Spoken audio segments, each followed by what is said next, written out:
Señoras y señores, muy buenos días, amable teleaudiencia de Emigrados Televisión que se emite desde Bilbao, Euskal Herria. Con la realización de diversa comunicación, les damos la bienvenida a Panorama. Yo soy Eliezer Jiménez Julio, saludándoles desde Ginebra, Suiza. Estamos en pleno invierno, temperaturas de -5, -6, -7 grados aquí en la Europa Central. Agradecemos a Amaya el apoyo técnico en los estudios centrales en Bilbao. Nuestro programa del día de hoy, Relaciones Colombo-Venezolanas y la balcanización de Sudamérica. Tenemos como invitado especial desde Maracaibo, la tierra del sol amado, en la República Bolivariana de Venezuela, al profesor, historiador, especialista en el análisis de la geopolítica mundial, Luis Prieto, quien además es especialista en temas de frontera, geopolítica del petróleo, fundamentalismo islámico, sionismo y antiimperialismo. Profesor Luis Prieto, buenos días allá en la tierra del sol amado, Maracaibo. Bienvenido. Buenos días, hermano. Un abrazo para ti, para la teleaudiencia. Acá estamos, intentando hacer lo mejor para difundir lo que es la otra historia, la historia insurgente, la historia de los pueblos, la historia de quienes creemos que es posible y es factible construir un mundo nuevo. Así es, profesor. Con el profesor Luis Prieto estaremos abordando tres temáticas que él conoce perfectamente. Hoy está al orden del día el restablecimiento de las relaciones colombo-venezolanas y la reapertura de la frontera misma.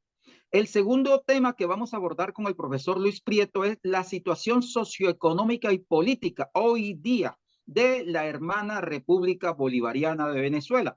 Y el tercer tema que vamos a abordar con el profesor Luis Prieto es algo que desde hace años los analistas sabemos, pero que el común de la gente desconoce y que ocultan los interesados que lo propician, como es la posibilidad de la balcanización de Sudamérica, que va en contravía del sueño de Bolívar, de una América grande y unida. Y esto tiene que ver con el viejo sueño sionista norteamericano de desmembrar Santa Cruz de la Sierra en Bolivia, esa zona que también se le conoce como el Alto Perú, el deseo antiguo de los norteamericanos de desprender el estado Zulia de una parte y del estado Táchira de otra parte de Venezuela, y así hay otras zonas en Sudamérica que quieren balcanizar. Profesor, comenzamos por el restablecimiento de las relaciones colombo-venezolanas y la reapertura de la frontera misma.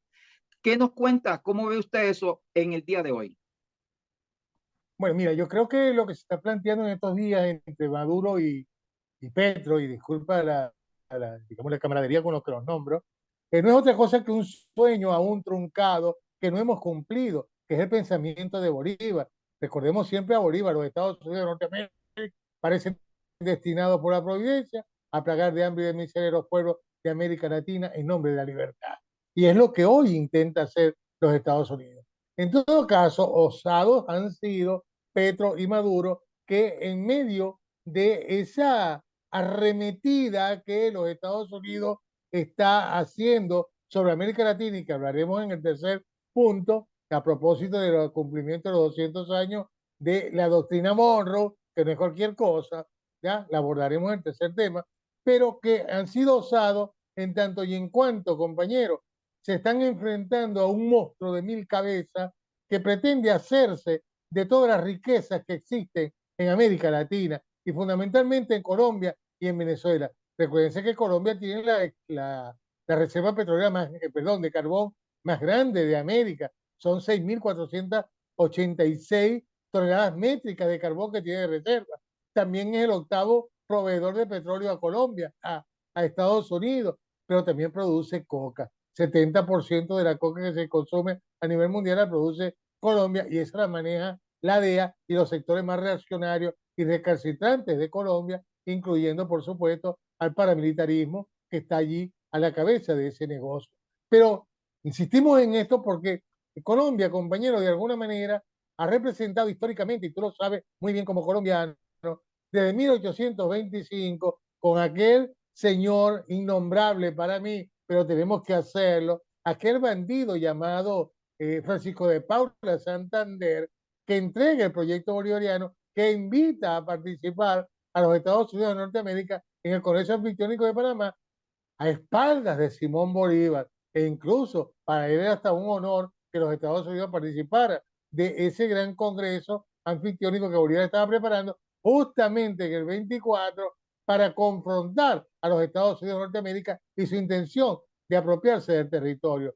Insisto en que es una osadía de parte de Maduro y de Petro plantearse la unidad de América en esta coyuntura política tan importante y tan, yo diría, peligrosa, toda vez que los Estados Unidos vaya a arremeter contra estas naciones, ya de acuerdo, que de hecho lo está haciendo. Ya vimos lo que está pasando en Perú, vimos lo que está pasando en El Salvador, vimos lo que está pasando en Bolivia, hemos visto lo que ha pasado en Venezuela desde el 2014 hasta acá. No es cualquier cosa, ¿ya? Ha sido toda una política reaccionaria, una política neoliberal enmarcada dentro del concepto de la tesis de Hayek, del mismo Milton Friedman, de acuerdo, de una economía totalmente privatizada, de una economía al servicio del capital y no al servicio de los pueblos.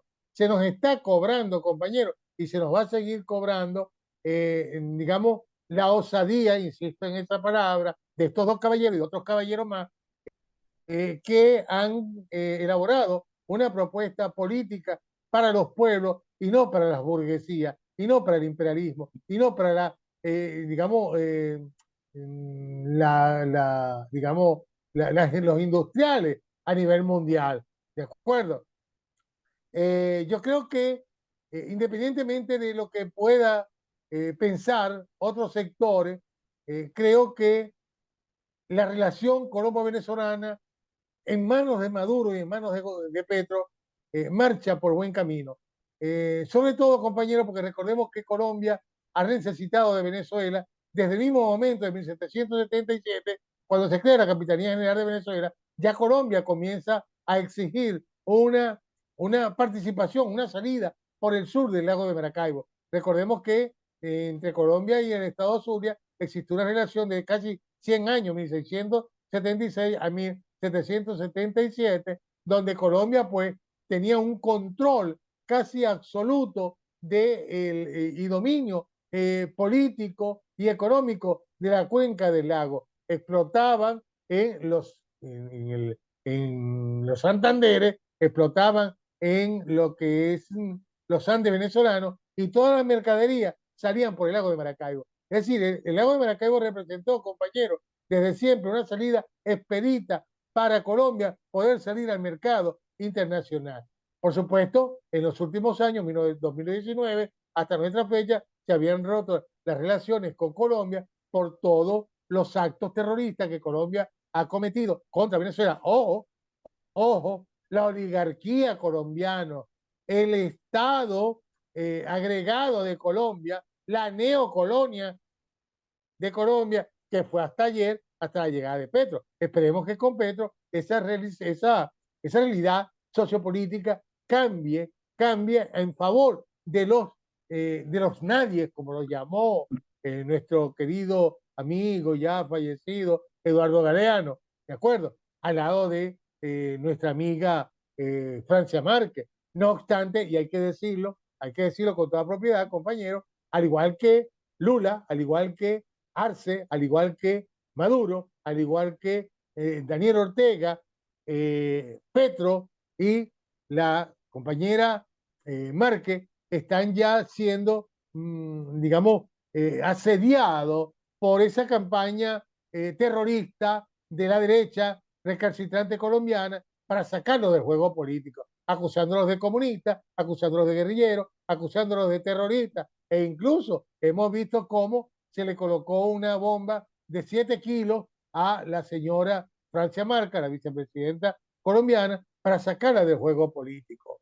¿De acuerdo? Esperemos que el pueblo colombiano sepa asumir en este momento histórico su, digamos, avance, yo diría más bien su compromiso con la construcción de una sociedad nueva, una sociedad donde la paz reine y donde la igualdad social y política por fin sea un hecho.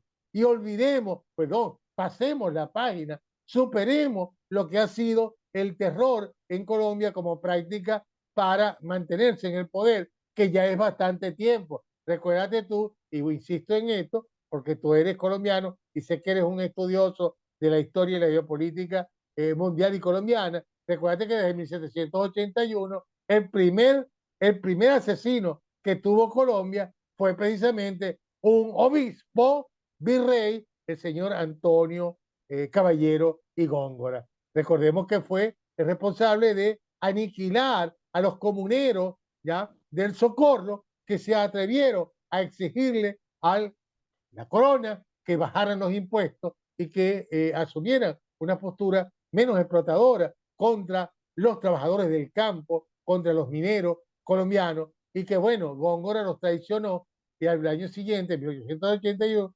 1781, en el 82, los mandó a aniquilar, ¿ya? Los mandó a aniquilar. Los que cortan cabeza en Colombia han bebido en esa experiencia, ni siquiera de Yair Klein, el asesino este del Mossad que vino a formar en los años 80 a los paramilitares colombianos. No, no, el primer paramilitar asesino, ¿de acuerdo? Después de Alonso Diogene en 1499, compañero, fue precisamente el señor Caballero de Góngora.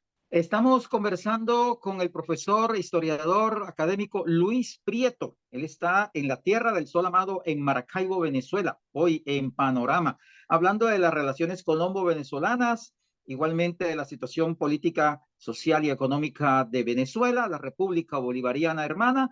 Igualmente vamos a abordar el tema de la balcanización de Sudamérica. Él nos ha explicado un poco el tema de las relaciones y lo ha hecho con introducción histórica de las relaciones colombo-venezolanas. Pero profesor, hoy día, ¿cómo está la situación socioeconómica y política allá en nuestra hermana República de Venezuela, profesor? Bueno, mira, a ver, debo decirte, ayer, por ejemplo, leíamos un artículo de Luis Brito García, ese gran intelectual venezolano, hombre comprometido con la patria y con una sociedad nueva, y él asomaba una cifra que a su vez había aportado la profesora Curcio, ¿ya? Pascualina Curcio. Eh, y allí Brito Figueroa hablaba de que nos habían robado, nos habían saqueado 642 mil millones de dólares en los últimos años, en los últimos años. 642 mil millones de dólares, que es el presupuesto de varios países de América, ¿ya? Incluyendo algunos europeos, con los que pudimos haber resuelto una gran cantidad de problemas de carácter político, económico y social. No obstante, hemos sobrevivido a trocha y mocha, digámoslo de alguna manera de manera muy ramplón, y discúlpame la expresión, pero compañero, hay que decir que esta práctica que los Estados Unidos de Norteamérica, ya que el G7, ya el grupo de los 7, recordemos, Alemania, Francia, Italia, Inglaterra, Japón, Canadá y Estados Unidos, han venido aplicándole a Venezuela para hacerse de una de las reservas de petróleo más grandes del mundo, 399 mil millones de barriles de petróleo solo en la faja del Orinoco, pero tenemos también 543 mil millones de barriles de petróleo allí en los 40 mil kilómetros cuadrados que tiene el Golfo de Venezuela y que sabemos están allí y los gringos saben que está allí, como saben también del petróleo que es nuestro, que está en las aguas territoriales, en el mar territorial, perdón, de Venezuela, en la Guayana, no en Guyana, en la Guayana, y que es nuestro. Cuando tú sumas estas tres cifras, compañeros, te da un número bastante importante, ¿ya? De petróleo que ellos están requiriendo para seguir manteniendo el control de la energía a nivel mundial. Recuérdate tú que han tenido problemas, tienen 74 conflictos a nivel mundial, ¿de acuerdo? Pero fundamentalmente por petróleo, por litio, por coltán, por gas, ¿ya? Pero también por diamantes, por oro, etcétera. 74 conflictos. De manera que Venezuela, como la mayor reserva de petróleo a nivel mundial, tiene para los Estados Unidos y para los imperialismos colectivos un interés compañero, que les ha hecho cometer actos terroristas contra Venezuela. Recordemos la famosa guarimba, cómo quemaban vivos a los venezolanos que eran chavistas, que se identificaban con un modelo socialista, ¿va? Para la República Bolivariana de Venezuela. No solamente eso, el asesinato de una gran cantidad de líderes, entre ellos Eliezer Otaiza, también está el amigo, el joven Serra, ya Robert Serra, que fue asesinado brutalmente, ya por cierto, con gente, asesinos contratados en la República de Colombia. Es decir, compañeros, nosotros hemos intentado superar cada uno de los ataques que se nos hace, ¿ya? Para intentar doblegarnos, para intentar controlarnos y tratar de minimizar lo que es el proyecto socialista que heredamos, por supuesto, de Bolívar y por supuesto también de Hugo Rafael Chávez Frías.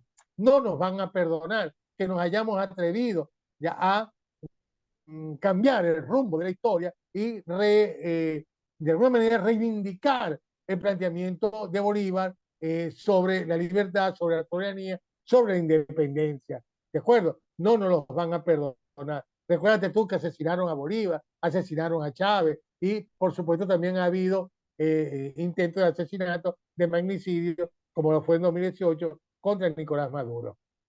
Profesor, Dime.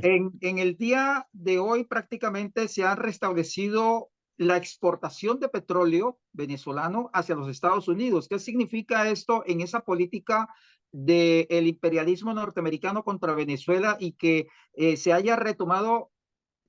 No sabemos cómo decirlo, bloqueo no se ha levantado, pero las exportaciones de petróleo a Venezuela, ¿cómo lo ven ustedes?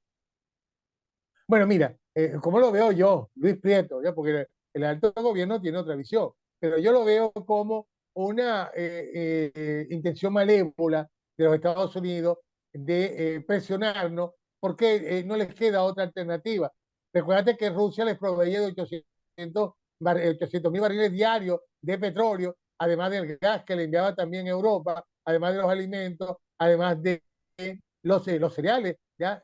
Y los fertilizantes que venían de Rusia. En ese orden de ideas, ellos han tenido que buscar un socio comercial que les provea de un petróleo rápido y barato. Recuérdate tú que Venezuela está entre 5 y 7 días de tránsito marítimo para proveer del petróleo que requiere los Estados Unidos de Norteamérica, mientras que el petróleo que le viene desde Arabia Saudita y de los países del Medio Oriente tarda 45 o 47 días, ¿de acuerdo? Pero también habría que cubrir la necesidad, la cuota de petróleo que les enviaba la Federación Rusa.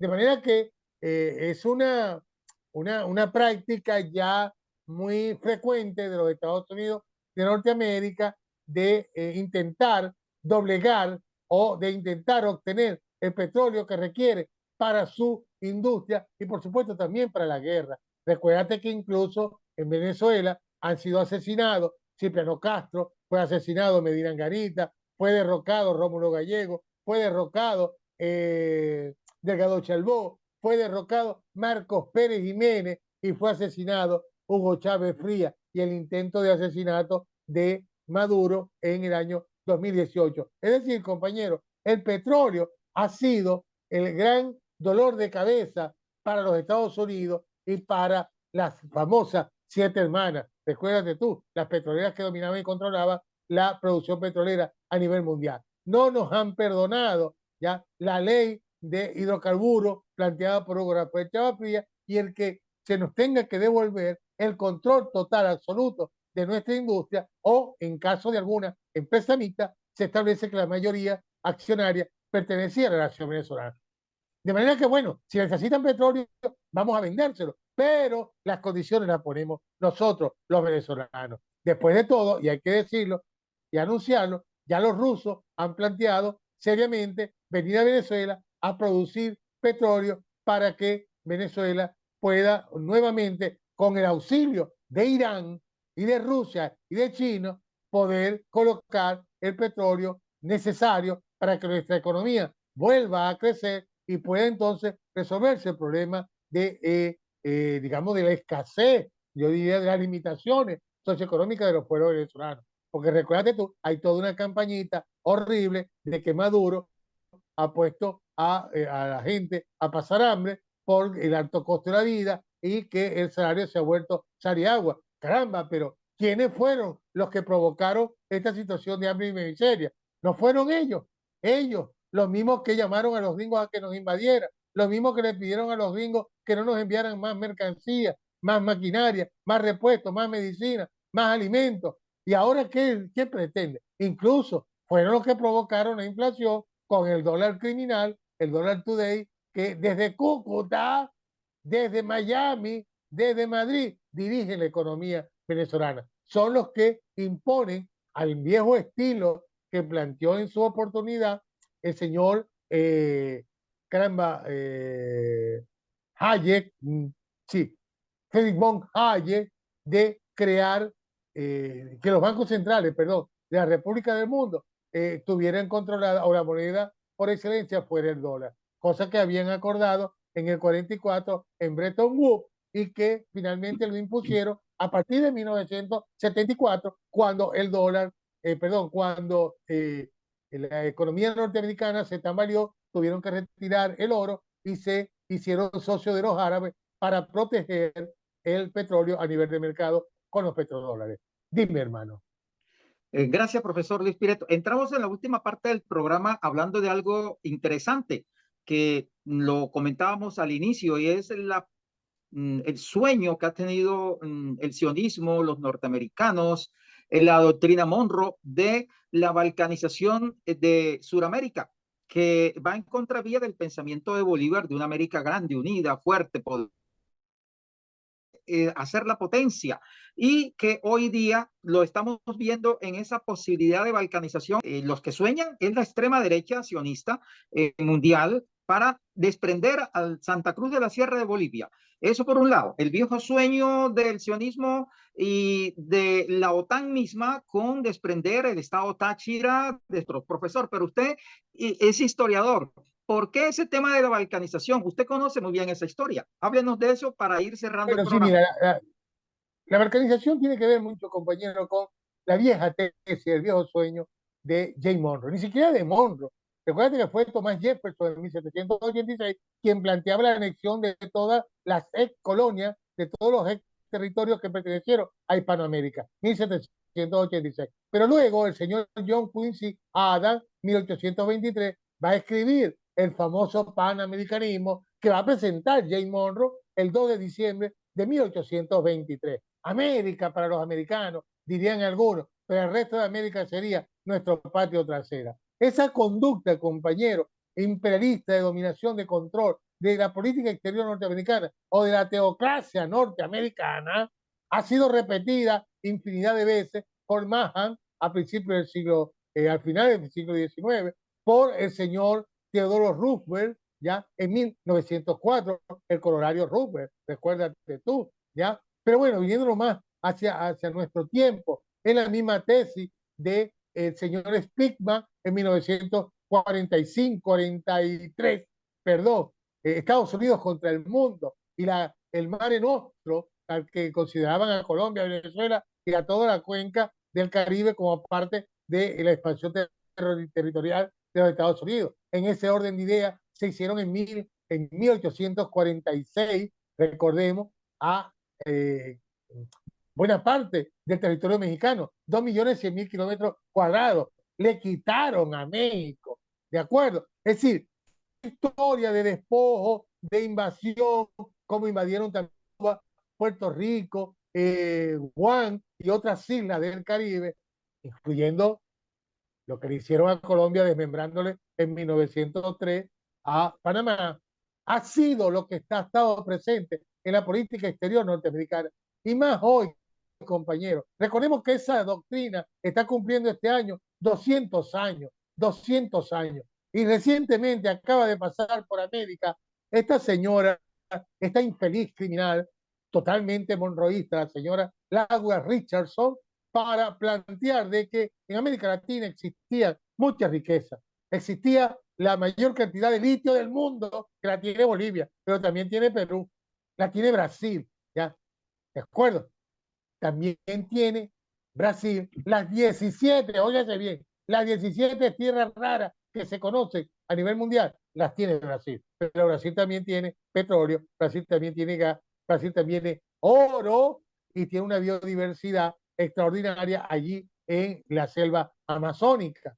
¿De acuerdo? De manera que Richardson ha dicho no solamente que tenemos petróleo, que tenemos litio, que tenemos gas, sino que también tenemos agua, agua, compañeros, y que somos vecinos y que hay que proteger a los vecinos de los invasores extranjeros. Es decir, los invasores extranjeros en este caso serían Rusia y China, como lo fueron ayer, recuérdate tú, para Monroe, lo fueron las potencias europeas cuando se reunió la Santa Alianza Rusia y Austria, impulsados por España, para controlar y dominar las ex colonias, que fue lo que supuestamente le llamó la atención a Monroe y habló de que no iban a permitir más la invasión de Europa sobre América. Pues hoy, compañero, esa balcanización a la que tú estás haciendo mención tiene sus antecedentes en lo que es, compañero, el plan Andinía o el proyecto Andinía. Ese proyecto Andinía fue presentado en 1970 por el sionismo israelí, para quienes, por supuesto, son grandes aliados, y lo dijo Netanyahu años atrás, es la iglesia protestante. Ojo, observemos lo que está pasando en Brasil con los protestantes, observemos lo que está pasando en Bolivia con los protestantes, observemos lo que está pasando en Estados Unidos con los protestantes, en Guatemala, en México y en El Salvador, que se han convertido en un instrumento, lo que siempre han sido, no solamente ideológicos, sino también de guardianes del altar y representantes de los intereses del imperialismo norteamericano, compañeros. De manera que lo que está sucediendo en América, compañeros, en estos días obedece a ese plan Andinía y a la reposición de la doctrina Monroe ya planteada por muchos, pero la última fue la señora Laura Richardson. Bueno, la jefa del Comando Sur. Disculpe que se me olvida el apellido en este momento.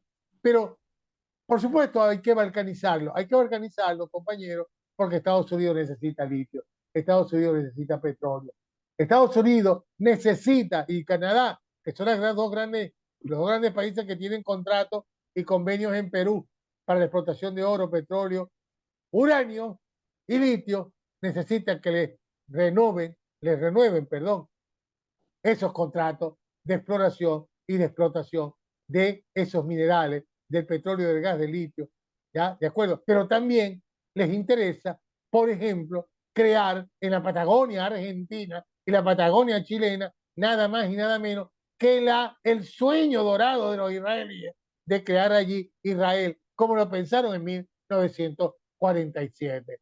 Pero también, compañeros, de desmembrar Brasil y hacer de Brasil varios paisitos para repartírselo entre los asesinos, los criminales, los neocolonialistas que participen del botín y de la fiesta.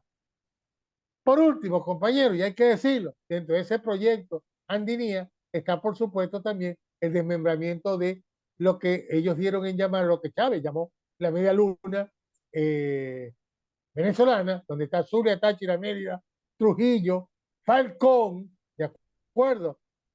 Para ser controlada desde Santander. Desde la capital estaría en Santander. ¿Ya? Recuérdate tú que incluso Bolívar soñó con hacer la capital de ese espacio occidental en la Guajira venezolana, ¿de acuerdo? Allá sí, en la Guajira. Desde allí, Bahía Honda se llamaba el lugar. Desde allí se crearía la ciudad Bartolomé de las Casas, como lo plantea en la Carta de Jamaica, donde residiría pues un gobierno que iba a controlar todo el occidente venezolano. Pero bueno, traicionaron a Bolívar y han traicionado a todos los que han podido porque ellos quisieron apoderarse del territorio venezolano. Pero también está el desmembramiento de Guayaquil, el desmembramiento de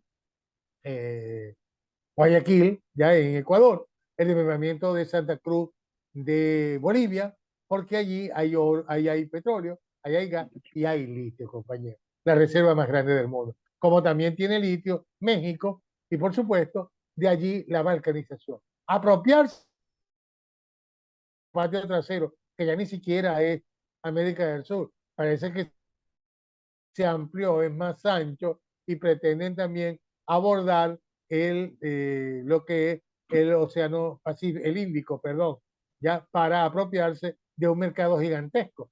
Pakistán, India, China, lo que fue el Ringland planteado por el señor Nicolás Spigman, ya que vendría como anillo al dedo unificar la tesis de Heartland de Mackinder y la tesis de Spigman de unificar el Ringland. Es decir, tendrían todo lo que fue el llamado el cinturón euroasiático más todos los países del Asia en un solo bloque.